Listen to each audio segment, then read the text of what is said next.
belajar tentang kitab sastra. Tentang kitab sastra.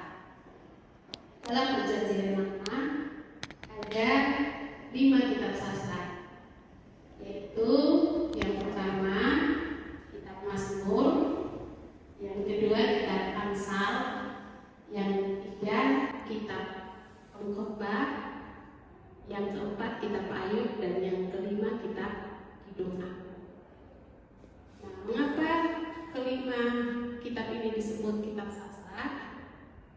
Selain memang bahasa-bahasa dalam kitab ini sangat puitis, tetapi juga ada kriteria-kriteria sehingga kelima kitab ini dimasukkan dalam kelompok kitab sastra. Jadi dalam kitab sastra itu dilukiskan pengalaman orang-orang yang taat kepada Tuhan, kemudian juga ungkapan-ungkapan perasaan, ungkapan-ungkapan hati terdalam dari penulis-penulis kitab sastra yang kemudian mengekspresikan pengalaman mereka dengan Tuhan. Tujuannya apa? Tujuannya untuk menjadi pembelajaran bagi para pembaca. Jadi para pembaca tulisan tersebut. Nah, yang pertama kita akan belajar dari kitab Ayub. Berharap kita semua sudah pernah membaca kitab Ayub 42 pasal itu secara tuntas dengan selesai, dan kemudian kita bisa belajar bagaimana tokoh Ayub itu menjadi tokoh inspiratif ketika kita membaca bagaimana pengalaman orang yang saleh, orang yang beriman, orang yang taat kepada Tuhan, tetapi ternyata hidupnya tidak mudah. Hidupnya mengalami tantangan yang sangat berat, bahkan dibandingkan manusia-manusia lain pada zaman itu, hingga zaman ini pun mungkin dia mengalami penderitaan yang berat. Dalam kisah kitab Ayub, dikisahkan Ayub itu dia orang yang taat, orang yang setia kepada Allah, kepada Yahweh, memiliki harta kekayaan yang banyak sekali, memiliki 7 orang anak laki-laki, 3 orang anak perempuan. Tapi pada saat ia dicobai oleh iblis, ia mengalami penderitaan yang berat, hartanya semua habis dalam 1 hari, ribuan ternak habis dalam 1 hari, anak-anaknya pun meninggal dalam 1 hari, dan kemudian dia sendiri mengalami sakit kusta. Sakit kusta itu adalah sakit yang merupakan sakit kutukan pada zaman itu, di mana badannya gatal semua, dia menggaruk badannya dengan beling sampai dia tidur di debu-debu tanah untuk bisa meringankan gatal itu, tetapi tidak tetap. Sampai bahkan yang paling menyedihkan, Ayub ini ditinggalkan oleh teman-temannya, bahkan istrinya. Istrinya katakan kepada Ayub, "Betukilah Tuhanmu dan matilah." Artinya istrinya bilang, "Untuk apa Tuhan membiarkan kau seperti ini? Kalau memang kau menyembah Tuhan, kenapa Tuhan tidak menolong? Kalau memang kau orang yang saleh, kenapa Tuhan tidak menolong? Kenapa justru Tuhan membiarkan Ayub menderita separah itu? Bukan hanya fisiknya, tetapi batinnya juga, mentalnya juga. Penyakit menggerogoti tubuhnya. Sehingga istrinya katakan pada Ayub, sudah sangkali saja. Kemudian mati. Tapi apa jawab Ayub? Kau bicara seperti perempuan gila. Bagaimana kita hanya terima yang baik-baik saja kepada Tuhan, terima baik-baik saja dari Tuhan, sementara yang buruk seperti ini kita tolak. Kita tetap harus terima, karena apapun keputusan Tuhan, otoritas Tuhan, itu pasti ada hikmahnya, pasti itu yang terbaik. Sehingga Ayub, walaupun dia kecewa, walaupun dia sakit hati, walaupun dia hancur saat itu, tapi dia tetap memiliki percaya yang teguh kepada Tuhan. Kemudian teman-teman Ayub juga mencela Ayub. Mereka katakan, kau sebenarnya tidak suci-suci amat. Kau sebenarnya sedang menyembunyikan suatu kejahatan sehingga kau mengalami penderitaan seperti ini. Mereka hilang percaya terhadap Ayub. Karena itu, Ayub justru sangat sedih. Kenapa teman-temannya yang dia anggap berhikmat, yang berpendidikan saat itu, yang harusnya mengerti kesehariannya, yang mengerti pribadi dan karakternya, yang harusnya mensupport dia, mendukung dia, tapi malah mencela dia, malah kehilangan kepercayaan terhadap Ayub. Mereka memaksa Ayub untuk mengaku dosa dan kemudian meluruskan semuanya. Tapi Ayub tetap bilang apa? Saya tetap seperti ini. Saya tidak tahu lagi mau seperti apa. Saya tidak berdaya. Silahkan kalian katakan apa. Tapi yang pasti Tuhan bermaksud. Jadi Ayub dalam penderitaan yang begitu dalam, dia tetap beriman kepada Tuhan.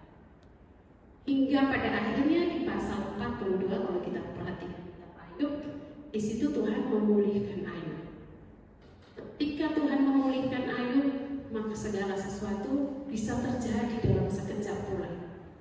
Ayub mengalami kesembuhan, kemudian hartanya kembali berlimpah, anak-anaknya juga kembali Tuhan anugerahkan kepada dia, dan pada akhirnya dia menjadi figur yang paling legendaris, figur yang paling dipuja, dan kemudian diakui bahwa ternyata Ayub adalah seorang yang saleh. Nah, pelajaran dari kitab Ayub adalah kesalehan orang saleh, penderitaan orang yang saleh, penderitaan orang yang dekat dengan Tuhan. Jadi dalam pemahaman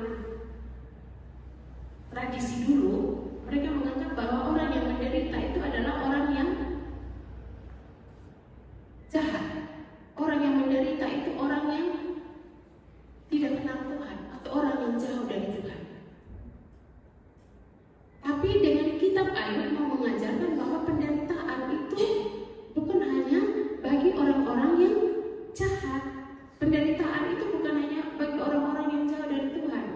Penderitaan itu adalah realita, fakta, konsekuensi dari hidup.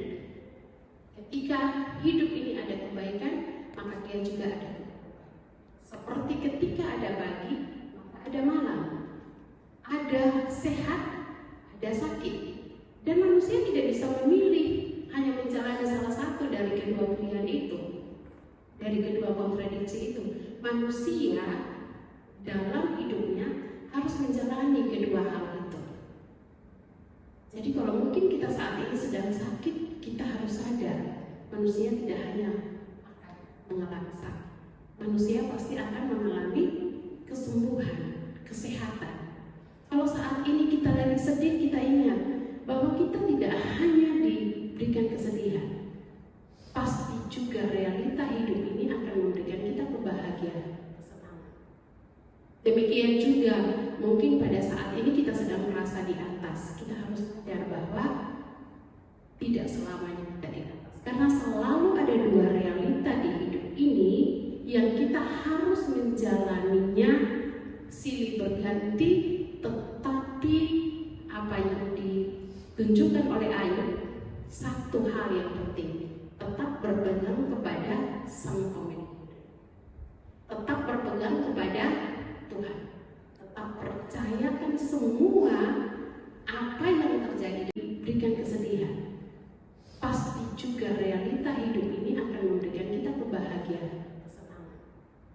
Demikian juga mungkin pada saat ini kita sedang merasa di atas, kita harus sadar bahwa tidak selamanya kita di atas, karena selalu ada dua realita di hidup ini yang kita harus menjalaninya silih berganti, tetapi apa yang ditunjukkan oleh Ayub, satu hal yang penting, tetap berpegang kepada Sang Pemilik, tetap berpegang kepada Tuhan, tetap percayakan semua apa yang terjadi dalam hidup ini,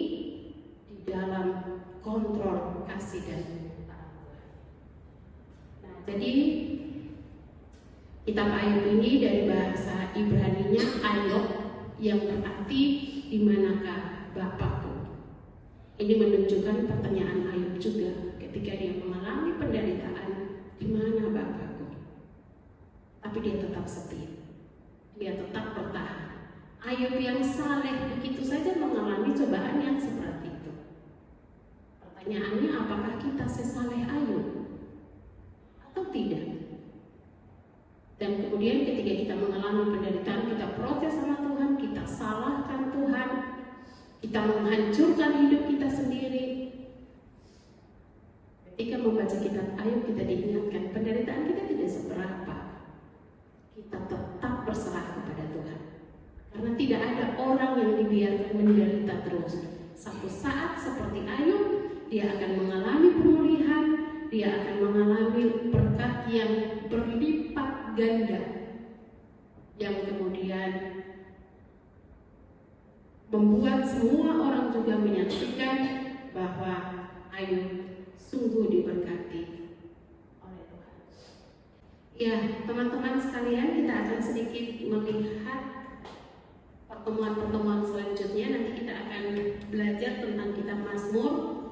Pengarang kitab Mazmur ini secara tradisi, ini secara tradisi ya, tapi sebenarnya ditelusuri baik-baik, sebenarnya tidak seperti itu juga. Nah, secara tradisi ini ditulis oleh Raja Daud. Karena Raja Daud terkenal dengan raja yang suka bernyanyi, suka bersair, suka memuji Tuhan. Dia menggunakan alat-alat musik, seruling, kecapi, rebana untuk memuji Tuhan. Dan totalitas penyembahan kepada Tuhan itu dia sungguh-sungguh dengan seluruh jiwa raganya saat dia memuji Tuhan. Karena itu puji-pujian Daud sangat terkenal. Nah, selain itu juga pada masa Daud melakukan ibadah kepada Tuhan dan dia bentuk kelompok-kelompok bernyanyi. Kelompok-kelompok bernyanyi ini ada Bani Korah, kemudian ada Asaf, kemudian penulis kitab Mazmur juga ada disebutkan Salomo, Heman, Etan, bahkan juga Musa. Jadi teks-teks itu dikumpulkan dan kemudian dikumpulkan dalam kitab Mazmur. Nah, kemudian selain kitab Mazmur juga ada kitab Amsal. Nah, kitab Amsal ini secara tradisi juga diakui ditulis oleh Salomo. Karena kita tahu bersama Salomo kan raja yang paling berhikmat. Dia ketika Tuhan Allah bertanya kepada Salomo menginginkan apa sebagai berkat Tuhan, Salomo tidak minta kekayaan, tidak minta kejayaan dan sebagainya. Salomo justru meminta hikmat. Karena dia tahu bahwa dengan hikmat itu dia akan memimpin bangsa Israel sesuai dengan kehendak Tuhan dan kemudian dia akan membawa bangsa itu pada bangsa yang lebih baik. Sehingga dia meminta hikmat dan hikmat itu yang membuat dia tidak berperang. Berbeda dari Daud. Kalau Daud tangannya berlumuran darah karena dia berperang habis-habisan. Tapi Salomo berbeda. Dia dengan hikmatnya justru dia merangkul semua bangsa-bangsa pada waktu itu dan kemudian semua bangsa-bangsa juga mengagumi Salomo dengan hikmatnya dan mereka selalu memberikan upeti. Upeti itu apa? Seperti pajak. Tetapi ini pajak dengan kerelaan dan upetinya besar-besar. Sehingga Salomo menjadi raja yang sangat kaya raya, berhikmat dan pada saat itu bangsa Israel berada dalam puncak kejayaan. Nah, cuman lemahnya Salomo adalah dia terlalu suka mencintai perempuan. Istrinya ada 700 dan budiknya ada 300, sehingga jumlahnya menjadi 1000. Jadi teman-teman bayangkan sebagaimana hidupnya Salomo dengan istrinya yang Nah, Salomo ini pada masa-masa, jadi dianggap ada 3 kitab yang ditulis oleh Salomo. Ini secara tradisi ya. Amsal itu di mana dia berada dalam puncak-puncak pikirannya yang berhikmat. Kemudian ada Pengkhotbah di mana dia berada dalam usia senja. Dia melihat bahwa hidup ini sia-sia, karena semua pasti akan berakhir. Tetapi tekanan kita pun khotbah sia-sia jika tanpa Tuhan. Itu kalau kita punya pengharapan, sekalipun hidup kita berakhir di dunia, tapi kita punya pengharapan masa depan bersama Tuhan. Kemudian pada masa dia punya gelora cinta yang besar, dia menghasilkan kitab Kidung Agung. Ini secara tradisi ya, jadi kitab Agung itu kalau kita baca kitab Kidung Agung itu kayak jiwanya menggebu-gebu, cintanya bergelora, seolah-olah di dunia ini hanya ada satu perempuan, satu laki-laki, dan itu sudah yang terbaik. Sehingga kalau cinta itu muncul, tak itu cium rasa coklat. Iya kan, semua hal menjadi sangat indah. Nah, selain Amsal ada pengkhotbah dan Kidung Agung. Nah, jadi teman-teman sekalian, untuk kitab Ayub sampai di sini, ini ada tugas teman-teman bisa mengerjakan di rumah masing-masing. Nanti dikumpulkan sebentar, paling lambat jam 10 malam melalui classroom, dan ini tugasnya nanti juga akan dikirimkan ke classroom kita, kelas ini. Nanti teman-teman mengerjakannya dan mengumpulkannya tepat waktu. Tugasnya adalah yang pertama, temukan tema utama atau pokok inti kitab Ayub. Yang kedua, ungkapkan makna teologis yang Anda dapatkan dari kitab Ayub. Kemudian apa hikmah atau pesannya bagi pribadimu dan seluruh orang Kristen. Belajar dari kitab Ayub. Nah, untuk kitab sastra nanti kita akan lanjutkan pada kitab-kitab selanjutnya. Jika ada pertanyaan silahkan.